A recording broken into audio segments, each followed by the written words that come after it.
Hello, my name's Lesley Atherton. This is my short story called Time Goes By. I chose Bella for my first love, but she didn't choose me. Sorry mate, I'm not even going to say maybe next time. Your persistence gives me a buzz, that's all. She sniggered before continuing. It's most to be wanted, but I don't want to be wanted by you.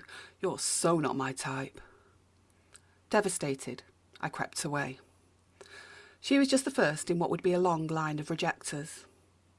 Listening years later to Mozart's Piano Concerto 21 in C major, K467, also known as Elvira Madigan, I thought again about another rejecter, Maddie. Maddie didn't want me, but I adored her feverishly from a distance. I remember so much about her. She was the first woman I heard use the word modem back in the day when a dial-up connection was high-tech.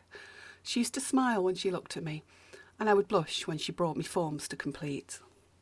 One day after work, in a cosy corner of the Dragon Slayer's arms, fired up by white wine and opportunistic fake confidence, I tried to kiss her. It felt right to me. It felt so right. I was so sure it was what she wanted too. But she pushed me away. She said I was perverted. She said I was scary, intimidating, predatory. But that's not how I felt at all.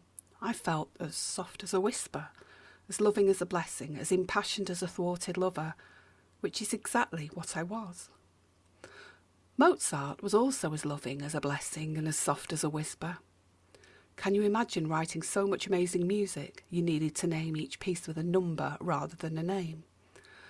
Perhaps if I'd had that talent, the lovely Maddie would have been mine. But no, she was hard and heartless. When that girl listened to my CDs in the office, she heard only orchestral notes, while the harmonies soared and made every inch of my ample skin throb with expectancy. She just heard violins and a piano. She said it was harsh and fast. Harsh and fast. I'd been shocked by her simplistic and inadequate analysis. How could the woman I loved not appreciate it? To me, every note was nothing but a pathway to a world where I could drift away without food or drink, dependent on nothing else, lost for many hours, enveloped only in the music. How I wished she could hear how amazing it was, perceive it just the way I did. How I wished she could feel how each note clawed its way into this young woman's heart and soul and left her gasping and breathless. Then she would have loved me. I'm sure of it. Years later, I remembered Maddie as I married Jason. With hindsight, I was embarrassed at my intensity and lack of judgment I displayed during my time with her. How could I have wanted to paint her soul with memories and feelings from my own? And how could that have been anything other than unwarranted obsession? Unwarranted obsession. It wasn't love. It wasn't even a crush. It was pathetic. And still, years after that, I briefly stalked her on Facebook.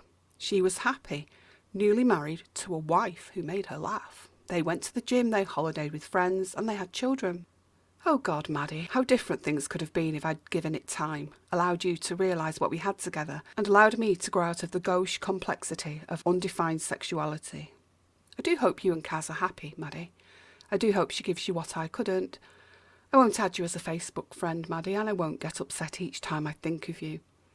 I won't remember with shame that forced kiss in the Dragon Slayer's arms. I won't remember how you said modem, or how you pushed your long straight hair behind your ears, or how you made me tingle as you brushed past me on the way to the marketing department. I will always remember your wedding photograph. You and Kaz together, laughing, silly, and probably a little drunk. A fantastic day, that's what everyone said. It looked it. I now accept we were in the right place, but at the wrong time for each of us. Good luck, sweet Maddie. Good luck with the woman who clearly makes you happy. Jason and I were divorced last year, and I have sole custody of his kids, my stepchildren. Another error of judgment for me. He turned out to be a bad man. He's in prison now. So yes, I chose badly, but I don't regret the kids. Last night, his eldest told me she had a crush on a girl at school, and it brought everything back in crystal clear detail. I said to her, wait till you both know. Rushing might spoil things. The time will be right one day, or else you'll find another person for the time to be right with. God, Maddie, I hope she understood.